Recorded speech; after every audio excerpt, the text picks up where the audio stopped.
Hi friends, donkey ఈ movie ఎప్పుడెప్పుడు release అవుతుందా, ఎప్పుడెప్పుడు చూద్దామా అనేసి షారుఖ్ ఖాన్ గారి అభిమానులు, మూవీ లవర్స్ అందరూ వెయిట్ చేస్తున్నారు.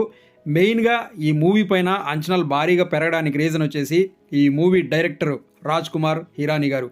ఈయన ఇంతకుముందు చేసిన సినిమాలు మున్నాబాయ్ ఎంబీబీఎస్, లగే రహో మున్నాబాయ్, 3 ఇడియట్స్, పీకే, సంజు ఈ సినిమాలన్నీ బాక్స్ ఆఫీస్ దగ్గర బ్లాక్ బస్టర్ అయ్యాయి, కొన్ని క్లాసిక్గా కూడా మిగిలాయి. మరి అటువంటి డైరెక్టరు కింగ్ ఖాన్ షారుఖ్ ఖాన్ గారు ఇద్దరు కలిసి ఫస్ట్ టైం ఒక మూవీ చేస్తున్నారంటే అది ఏ రేంజ్లో ఉంటుంది, ఎలా ఉంటుంది అనేసి చాలా ఆతృతగా వెయిట్ చేశారు. మరి ఈ మూవీ అయితే ఫైనల్గా రిలీజ్ అయింది. మరి ఈ మూవీ హిరానీ గారి పాత మూవీస్లా క్లాసిక్గా మిగులుతుందా? షారుఖ్ ఖాన్ గారు ఈ ఇయర్లో 2 హిట్స్, పఠాను, జవాన్ 2 సూపర్ హిట్స్ అయితే కొట్టారు. మరి ఈ మూవీ కూడా ఆ రేంజ్లో ఉందా అనేసి అయితే చూద్దాము. ఫస్ట్ మూవీ స్టోరీ కనుక చూసుకున్నట్లయితే ఈ మూవీ వచ్చేసి పంజాబ్లో ఉన్నటువంటి ఒక చిన్న గ్రామంలో అయితే స్టార్ట్ అవుతుంది. అక్కడ ఉన్నటువంటి కొంతమంది యువకులందరూ అక్కడి నుంచి బయట దేశాలకి వెళ్ళి డబ్బు సంపాదిస్తూ ఉంటారు. అక్కడ ఉన్నటువంటి ఒక 3 స్నేహితులు కలిసి అదేవిధంగా బయటికి వెళ్ళి డబ్బులు సంపాదించాలనుకుంటారు. అది వెళ్ళాల్సింది ఇంగ్లాండ్కి వెళ్ళాలనుకుంటారు. కానీ వాళ్ళు అక్కడికి వెళ్ళాలంటే వాళ్ళకి చాలా సమస్యలు ఉంటాయి. డబ్బు సమస్య ఉంటుంది, అలాగే వాళ్ళకి మెయిన్గా ఇంగ్లీష్ మాట్లాడడం రాదు, ఇంకా అనేక సమస్యలు అయితే ఉంటాయన్నమాట. ఇవన్నీ వాళ్ళు ఎలా ఎదుర్కొని మనం ఇంగ్లాండ్కి వెళ్ళి డబ్బు సంపాదించాలి అనుకుంటూ ఉండేటప్పుడు అక్కడికి హీరో షారుఖ్ ఖాన్ గారు అయితే వస్తారు. ఈయన వచ్చి వాళ్ళ సమస్యలు తెలుసుకొని వాళ్ళకి హెల్ప్ చేయాలని డిసైడ్ చేసుకుంటారు. ఈ డిసైడ్ చేసుకున్న తర్వాత వాళ్ళని ఈ దేశం నుంచి ఇంగ్లాండ్ దేశం తీసుకెళ్లడం కోసం అఫీషియల్గా అయితే తీసుకెళ్ళడానికి కుదరదు. అప్పుడు వీళ్ళు ఒక మార్గాన్ని ఎంచుకుంటారు. ఆ మార్గమే డంకీ మార్గం. అంటే ఒక దేశం నుంచి ఇంకో దేశానికి మనం దొంగతనంగా వెళ్ళడాన్ని డంకీ అనేసి అంటారన్నమాట. ఇదే మనకు టైటిల్గా పెట్టడం జరిగింది. సో వీళ్ళు ఇక్కడి నుంచి దొంగతనంగా ఇంగ్లాండ్కి వెళ్తారు. అక్కడికి వెళ్ళి అక్కడ వాళ్ళు పట్టుబడిపోతారు. అక్కడి నుంచి మళ్ళీ హీరో వెనక్కి వచ్చేస్తాడు, కానీ మిగిలిన వాళ్ళు అక్కడే ఉండిపోతారు. వాళ్ళు మళ్ళీ క్లైమాక్స్లో అక్కడి నుంచి రావాలంటారు. వాళ్ళని మళ్ళీ సేమ్ అదే విధంగా ఎలా తీసుకొచ్చారు. సో ఇది బేసిక్గా మనకు స్టోరీ. సో ఈ స్టోరీని డైరెక్టర్ గారు ఎలా ప్రజెంట్ చేశారు అంటే, హిరానీ గారికి ఒక స్టైల్ ఉంటుంది మూవీ మేకింగ్లో. అందులో ఆయన కామెడీ ప్లస్ ఎమోషనల్ సెంటిమెంట్స్ అనేటివి మిక్స్ చేసి తీస్తూ ఉంటారు. సో ఇందులో కూడా ఆయన అనుకున్నటువంటి దాన్ని కరెక్ట్గా చూపించారు. ఫస్ట్ హాఫ్ అంతా మనకు కామెడీ కొంచెం ఎమోషనల్గా వెళ్తుంది. సెకండ్ హాఫ్కి వచ్చేసరికి కంప్లీట్గా మనకు ఎమోషనల్ రైడ్గా అయితే వెళ్తుంది.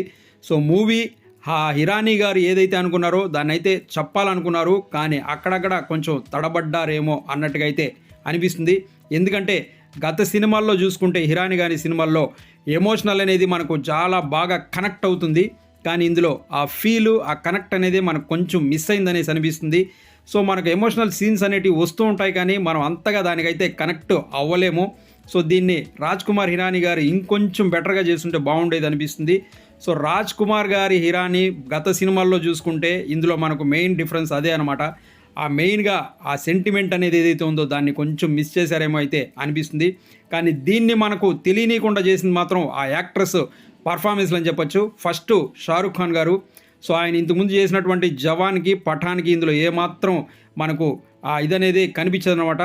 ఇందులో మనకు డిఫరెంట్ ఒక వేరే షారుఖ్ ఖాన్ గారు కనిపిస్తారు. ఇందులో 2 గెటప్లో ఆయన కనిపిస్తారు మనకు. ఒక ముసలి క్యారెక్టరు, అలాగే ఒక యంగ్ క్యారెక్టరు. ఆ 2 క్యారెక్టర్స్ని ఆయన 110% ఎక్సలెంట్గా చేశారని చెప్పొచ్చు. నెక్స్ట్ హీరోయిన్ తాప్సీ గారు. మూవీ చూడక ముందు కూడా నేను ఎందుకు తాప్సీ గారిని తీసుకున్నారా ఈ మూవీలో అయితే అనుకున్నాను, కానీ మూవీ చూసిన తర్వాత మాత్రం ఈ క్యారెక్టర్కి ఆమె యాప్ట్ అనిపించింది.